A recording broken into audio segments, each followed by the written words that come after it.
Rosales, y es un gusto para mí poder estar con ustedes esta tarde para poder hablar de un tema un tanto común del cual se habla poco y que en muchas ocasiones es subdiagnosticado por la misma causa, porque podemos confundirlo con otras patologías oculares que suelen llegar bastante a la unidad de salud. En esa diapositiva podemos observar que hay diferentes tipos de patologías oculares bastante comunes por los cuales los pacientes consultan de forma frecuente, tanto en la unidad de salud como en clínica particular o el hospital de referencia donde exista oftalmología. Y el paciente puede presentar como síntoma principal hiperemia conjuntival, que es lo que lo hace consultar. Entonces el paciente llega diciendo que tiene 4 o 5 días de presentar ojo rojo, pero en muchas ocasiones no solamente es el ojo rojo que presenta, sino que puede tener otro tipo de sintomatología acompañante. Pero, ¿cuál será la causa de todos esos tipos de ojo rojo? ¿Y qué tan grave es? ¿Será que yo lo puedo manejar? ¿Lo podemos manejar en la unidad de salud o lo tenemos que referir porque es urgente? Y muchas veces la reacción que tenemos es esta.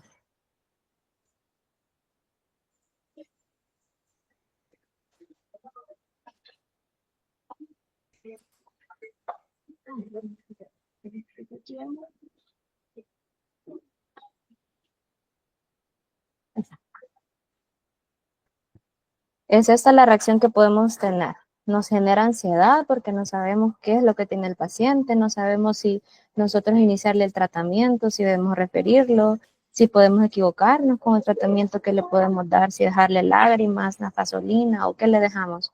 Entonces lo que espero con esta clase es que nos llevemos lo básico para poder diferenciar qué es lo urgente de lo que podemos manejar y tratar en la unidad de salud de forma tranquila, sin tener consecuencias a mediano o largo plazo en la visión del paciente.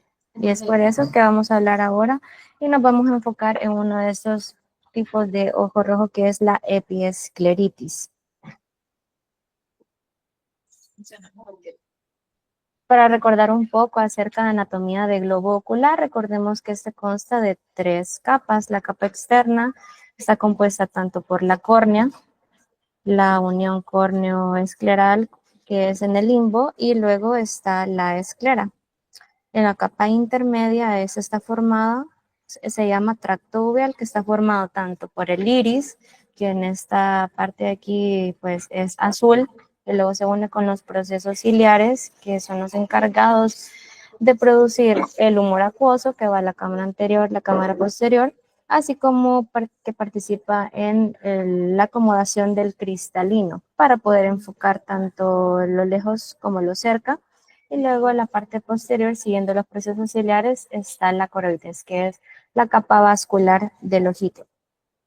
Y la capa más interna, que es la que está recubriendo toda la parte interna del ojo, es la retina. Luego en esa parte de atrás, que es donde la esclera está un poco fenestrada y a través de ella pasan las fibras del nervio óptico y se forma el nervio óptico siguiendo todo su trayecto hasta el cerebro. Ahora, en la parte anterior del ojito, recubriendo la esclera, pues, encontramos la conjuntiva vulvar. Recordemos que la conjuntiva no solamente es la que está pegada a la esclera, sino también recubre la parte interna de los párpados, que no están aquí presentes, pero esa se llama la conjuntiva tarsal.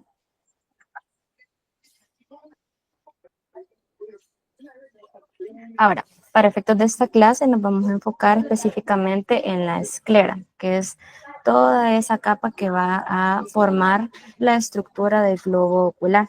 Y esta está formada por haces de fibras de colágeno de diversos tamaños, de diversos grosores y de diferentes tipos de disposiciones, ya sea oblicuas, horizontales, verticales, de tal forma que hace que la unión de todas estas fibras sea sumamente estrecha y eso le confiera al globo ocular mayor protección, rigidez y le da la estructura del globo ocular como tal.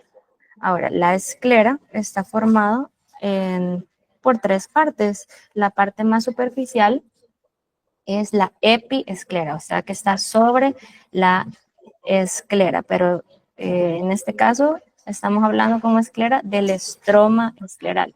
Pero la epiesclera es muy importante recalcar que no solamente está formada por fibrillas de colágeno, sino que también tiene vasos sanguíneos que le van a proporcionar su respectiva nutrición. Ahora, la parte más intermedia, que es el estroma escleral, esta es avascular. La nutrición de esta es proporcionada por los vasos profundos de la epiesclera. Y la parte más interna es la lámina fusca, que fusca viene del latín, que significa oscuros. Y es oscura porque en la parte interna del ojito está recubierta por melanocitos. Hablando un poco acerca de la irrigación del ojo de forma general, sabemos que la arteria oftálmica, que es la principal, esa se va a dividir en la arteria ciliar posterior larga y esta va a ir a confluir al círculo arterial mayor, que posteriormente va a dar el círculo epiescleral, que es este que tenemos por acá. Y este círculo arterial epiescleral, a su vez, se va a dividir en dos plexos. Estamos hablando de los vasos sanguíneos únicamente de la epiesclera, recordando que esta es la capa fibrovascular, pero el estroma escleral no proporciona ningún tipo de nutrición, solamente por la capa profunda de los vasos sanguíneos de la epiesclera. Entonces están esos dos tipos de vasos, tanto los superficiales como los profundos. Muy importante para la patología de la epiescleritis y la escleritis.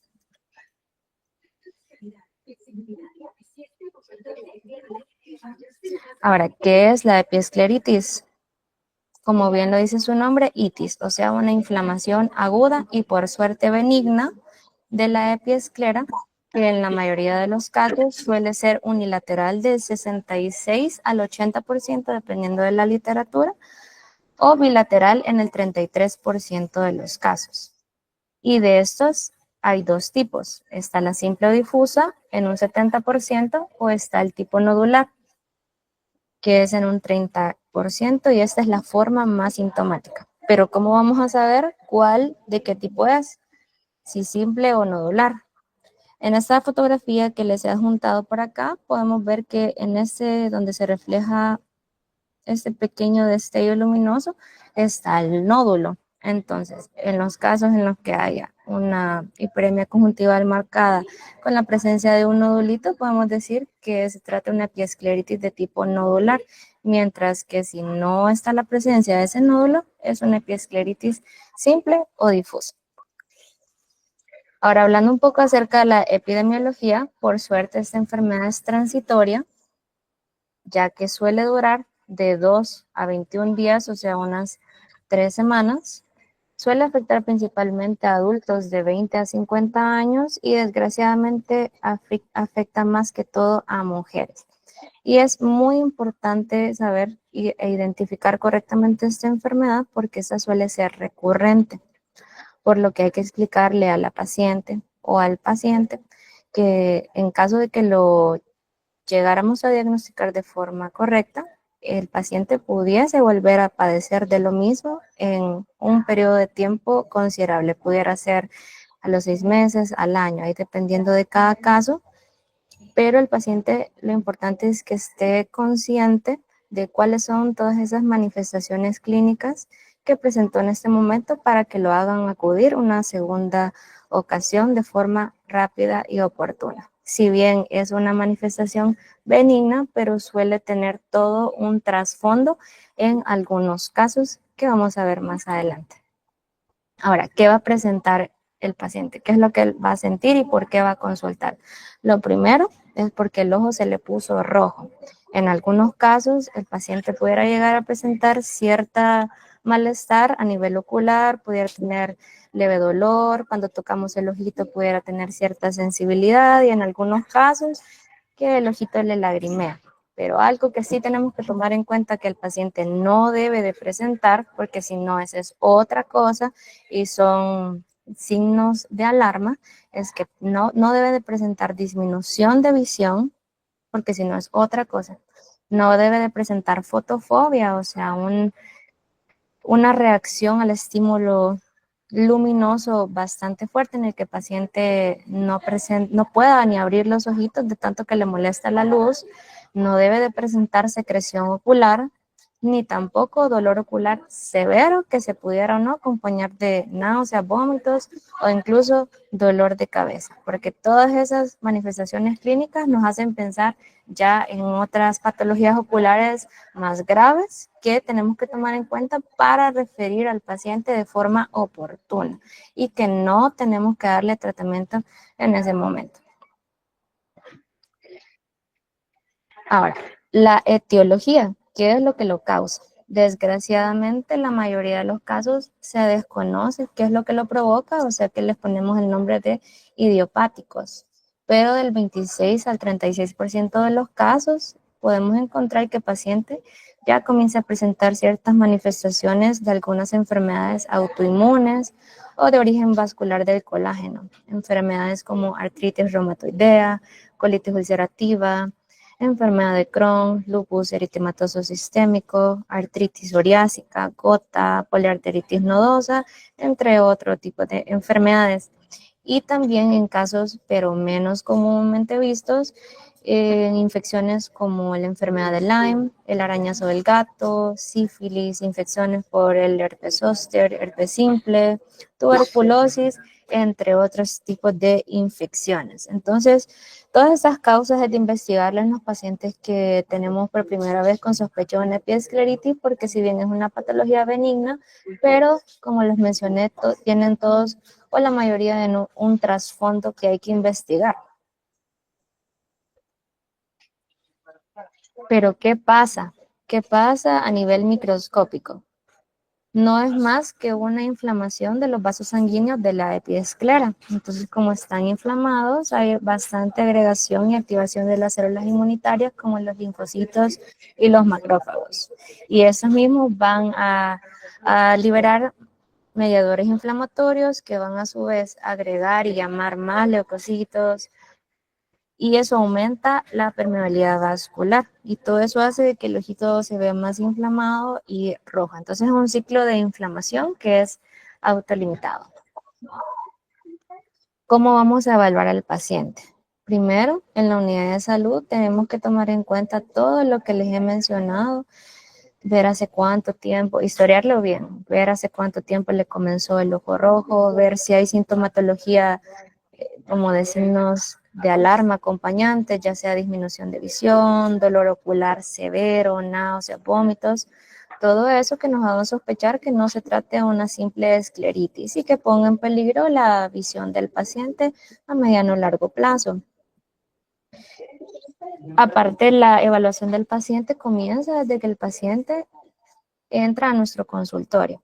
Tenemos que ver la piel del paciente, si tiene alguna alteración dermatológica, alguna alteración a nivel de las manos, que veamos deformidades articulares que nos van a sospechar artritis reumatoidea, si el paciente refiere infecciones recientes o no tan recientes, y por consiguiente el paciente debemos de evaluarlo de una forma más completa e integral en la lámpara de hendidura, que es una extensión de los ojos de todo oftalmólogo, por lo que si sospechamos una epiescleritis, lo primero que tenemos que hacer es referir al médico oftalmólogo, al hospital de segundo o de tercer nivel que tenga esta especialidad.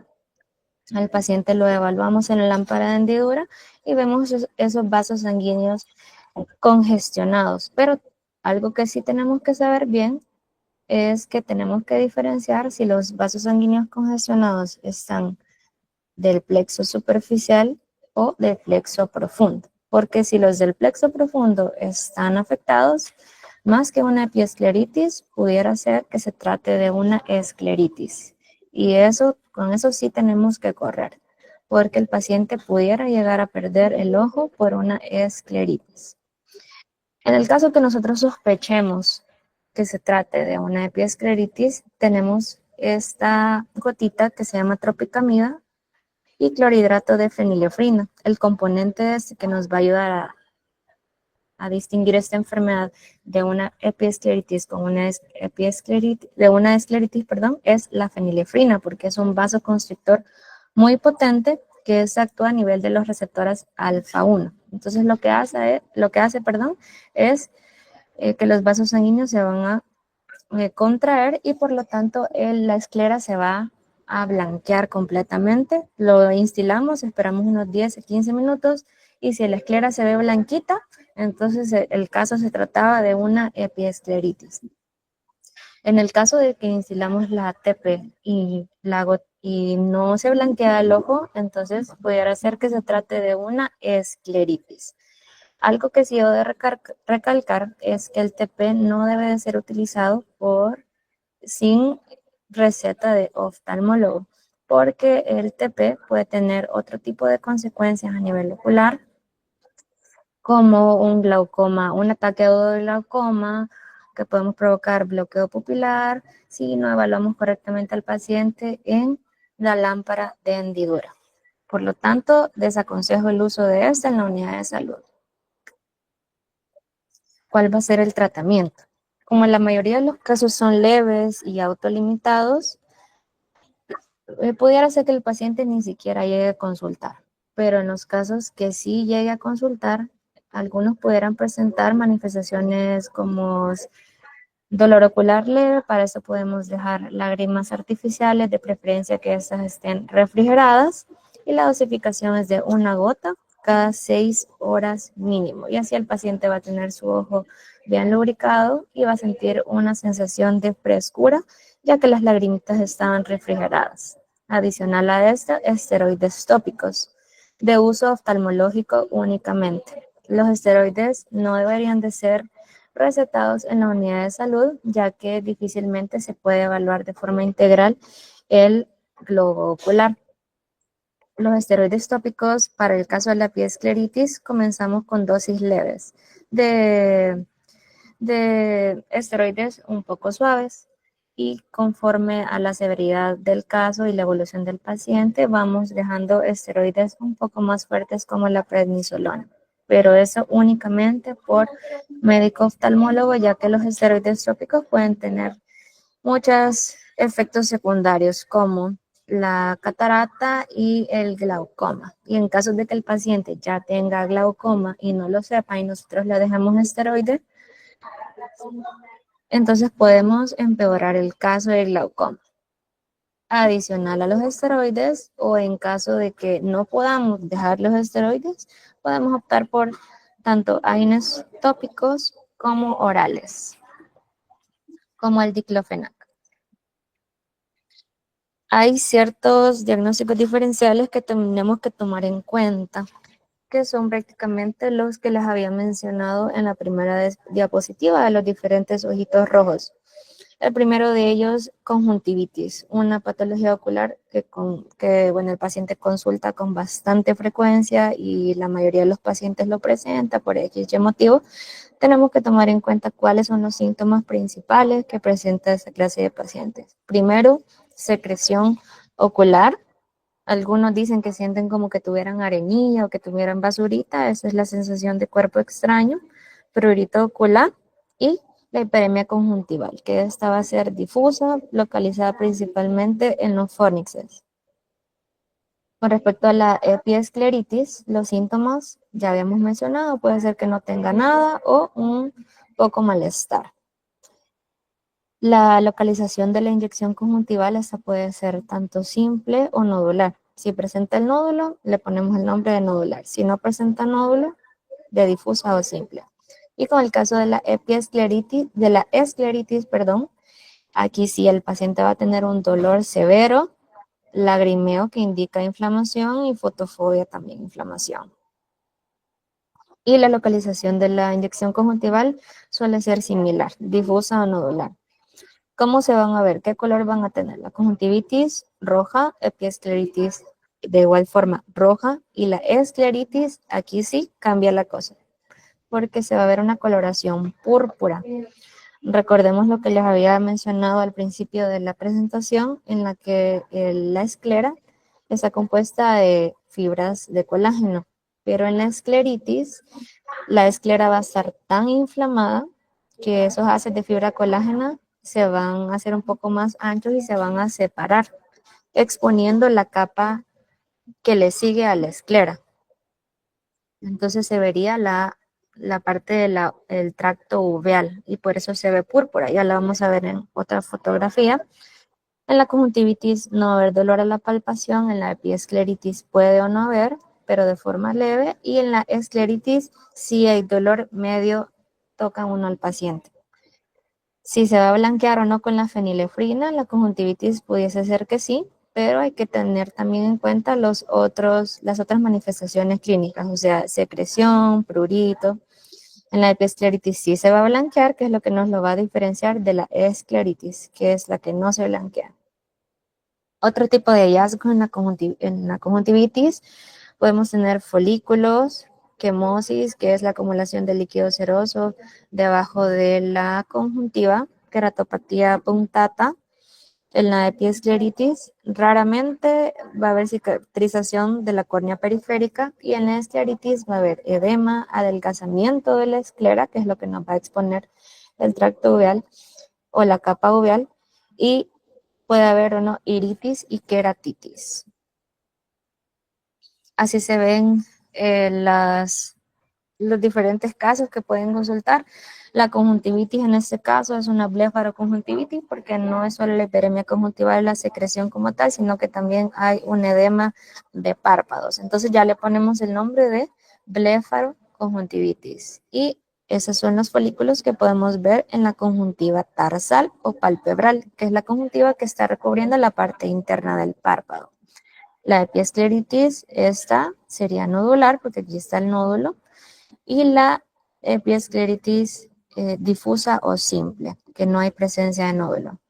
En este caso, aquí tenemos una epiescleritis en la cual podemos ver ya esta coloración azulada o púrpura, que aquí, en este caso, aquí estaría inflamado, y este es un caso un poquito más avanzado, más severo, que usualmente los pacientes no consultan en este estadio, sino que consultan ya de forma tardía, ya cuando la esclera prácticamente está bastante tomada y solo queda el tratamiento en ese momento y observar.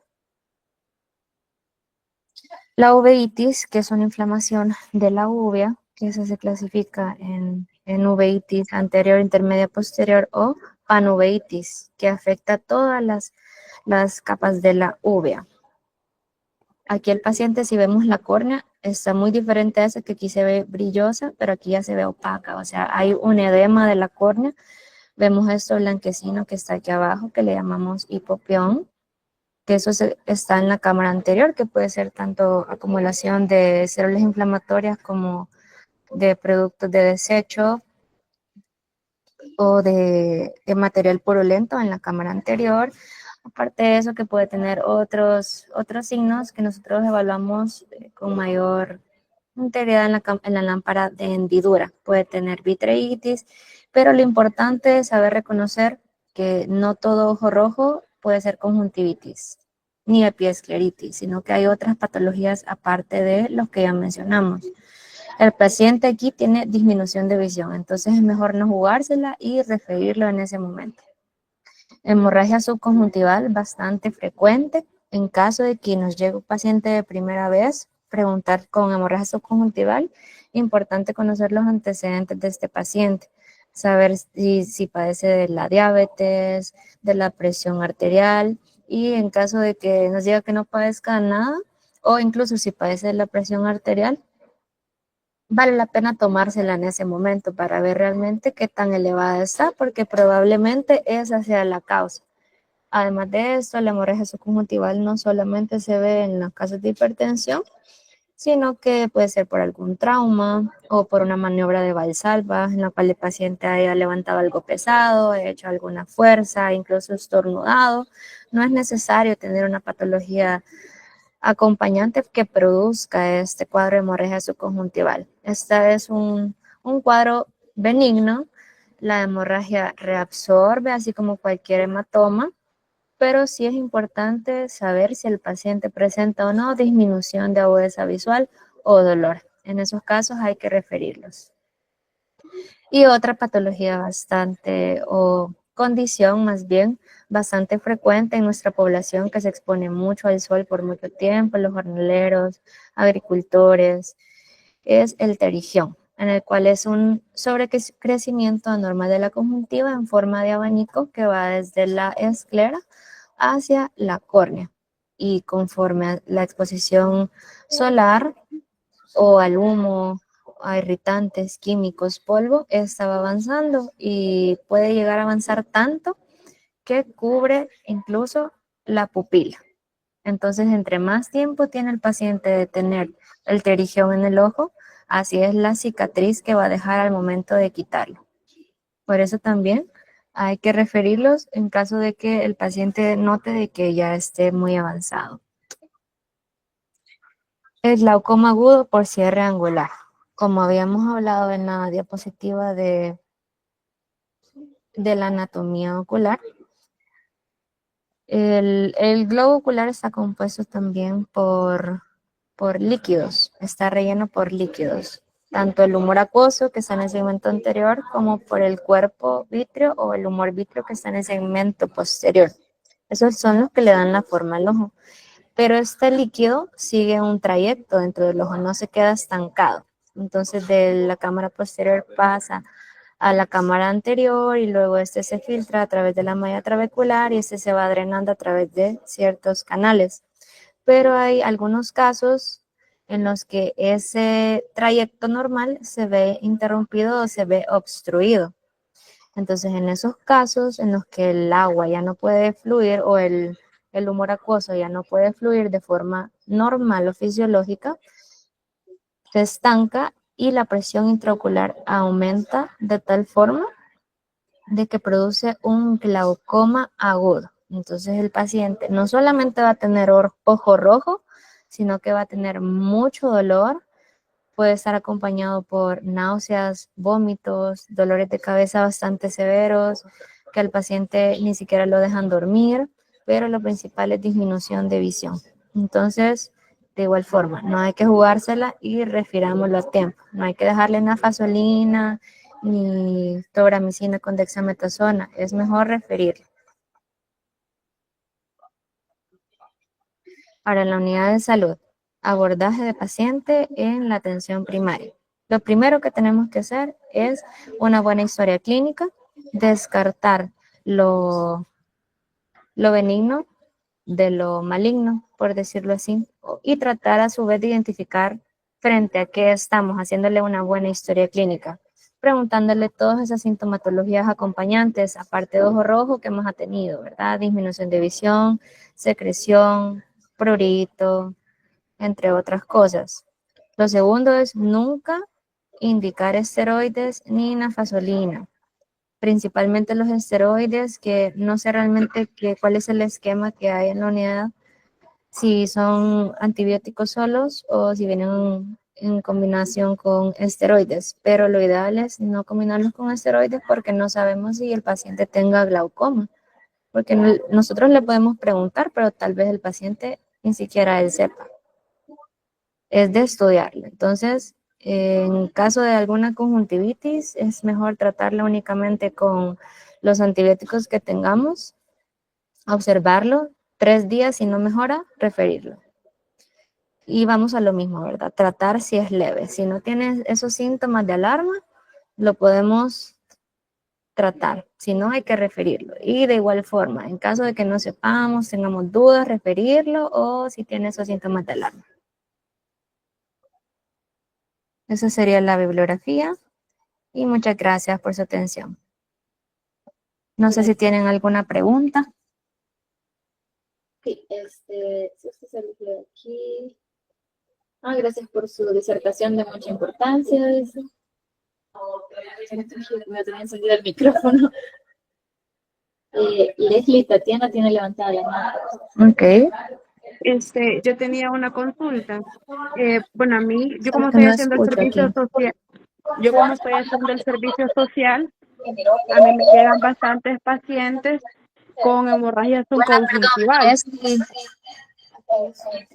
Casi no le escucho, permítame.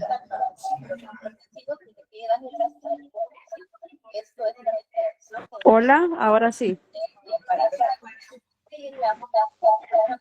Permítame.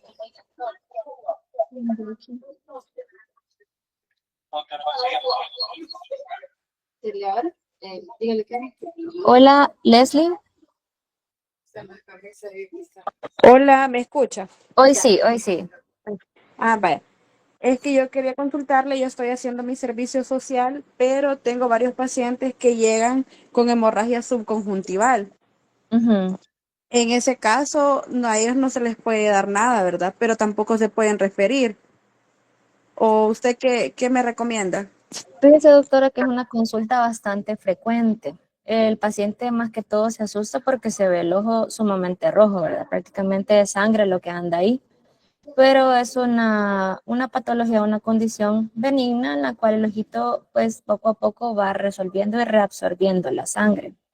Este puede tardar de 1 a 3 meses en reabsorber la sangre dependiendo de cuál es la cantidad de hemorragia subconjuntival que tenga. Algunos pacientes no sienten nada, otros pacientes refieren sensación de cuerpo extraño. Entonces, en esos casos, primero siempre es tratar de identificar qué fue lo que lo causó, indagar si fue algún trauma, porque el tratamiento ahí ya varía y hay que, en caso de que fuera una caída, entonces sí tiene que referirle, doctora, porque tenemos que evaluar que no tenga una consecuencia de esa caída, una catarata traumática, un desprendimiento de retina. Algunos casos de los pacientitos que se golpean los ojos pueden incluso llegar a producir glaucoma, pero en caso de que no fuera de origen traumático y le sospechamos que sea por la presión arterial que tal vez no la tenga del todo controlada, o que se la tomamos en ese momento a un paciente que niega haber tenido algún tipo de antecedente, entonces lo más recomendable es tomar la presión arterial en ese momento. Si la tiene elevada, pues ya tenemos más un camino de la causa de la hemorragia subconjuntival. Ahora, en cuanto al tratamiento, doctora, para estos casos en los que no sea de origen traumático, son lágrimas artificiales las que se puede estar instilando el paciente, una gotita cada 4 horas. Y explicarle de que eso, si bien se ve aparatoso, pero que es algo benigno y que poco a poco su ojo lo va a ir reabsorbiendo sin ningún problema. Y siempre recalcarle los signos y síntomas de alarma. Si hay disminución de visión, dolor ocular, entonces que consulte de forma inmediata para poder ser referido de forma oportuna. Muchas gracias.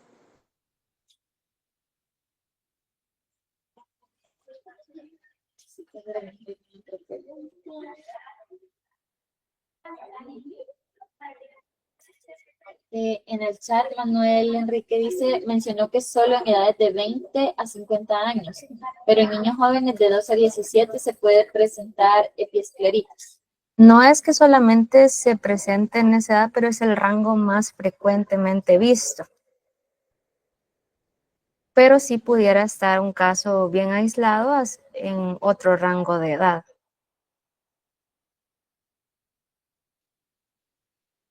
Buen día, Celia tiene levantada la mano. Hola, Wendy. Hola, buenas tardes, ¿me escucha? Sí, le escucho. Yo tengo una consulta. Fíjese de que quería saber, por ejemplo, en el caso de nosotros que estamos en las unidades de salud, que prosigue, que tenemos que hacer, por ejemplo, en el caso de un paciente que tiene, al parecer, principios o inicios de conjuntivitis. ¿Tiene que verlo al médico general y darle las gotas o tenemos que referirlo siempre al oftalmólogo? Sí, de hecho, bueno, si hemos hecho una buena historia clínica y todo grita conjuntivitis, que puede tener edema bipalpebral leve, secreción blanquecina o purulenta, el hiperemia conjuntival, el paciente se queja de que le pica el ojo, que le amanecen pegados los ojos por la mañana, todo eso grita conjuntivitis. Entonces, sí, eso puede ser manejo por médico general en la unidad de salud. No sé, doctora, qué tipo de antibióticos o tratamiento oftalmológico tienen en su esquema. ¿Me podría ayudar con eso para darle una...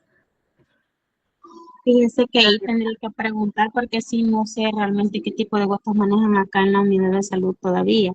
Pero sí, vaya, en mi caso, por ejemplo, fuimos a una escuela el día de ahora y uno de los niños tenía hiperemia, ¿verdad? Entonces le consultaba yo que si había tenido picazón o secreciones y él me mencionó que sí. Entonces le comenté que tenía que venir a la unidad de salud porque tal cual, ¿verdad? Eran los síntomas de conjuntivitis y por lo mismo de que estaba en la escuela, ¿verdad? Podía contagiar a sus compañeritos. Entonces, Ujú. ya estando aquí en la unidad de salud, me consultaban a mí de que si siempre tenía que pasar acá. Entonces, le recomendé que pasara primero con el médico para que ya el médico determinara el antibiótico que le iba a brindar, ¿verdad? Entonces, por eso la consulta, si es necesario siempre que pase con el médico o si hay que referirlo. Sí, las conjuntivitis pueden ser manejadas y tratadas en la unidad de salud. Pueden iniciar con el antibiótico que tengan en su esquema. Sin embargo, si al control de los 3 días el paciente no presenta ninguna mejoría, se mantiene igual o incluso empeora, entonces hay que referirle. En esos casos sí, porque se pudiera tratar de algo más, no solamente una conjuntivitis, sino que pudiera ser una combinación de cosas, no solamente la conjuntivitis. Ah, ok. Sí, de hecho le dejé la cita para verlo el día lunes, porque por lo mismo de la inflamación, asumo de que salió mal realmente en el tamizaje que se le realizó de la agudeza visual. Entonces el día lunes lo voy a chequear de nuevo para ver cómo está y pues ahí darle seguimiento con lo que usted me acaba de mencionar, de que si no hay mejoría con el antibiótico que el médico le haya recetado, pues entonces sí lo tendríamos que referir. Sí, está bien. Hay que referirlo, porque igualmente no necesariamente puede ser que se trate de otra patología, sino que sea resistente al medicamento que le estamos ofreciendo. Entonces, tal vez nosotros tenemos otra gama de antibióticos que podemos ir viendo cuál es el que les funciona de mejor forma. Ok, muchas gracias.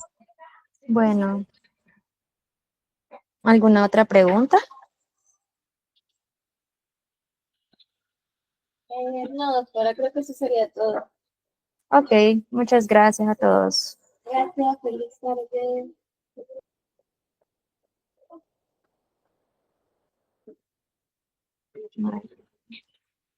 Micrófono y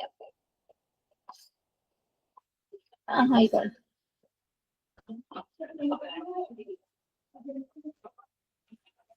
Gracias.